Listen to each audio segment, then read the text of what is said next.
maestra, no? Kaya ingon jud nga bantay lang jud kang maestra kapag abot sa panahon istrikta biya kay kakaron no. Kaya ana no.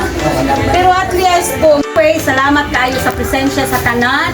And I'm so happy to see you all successful.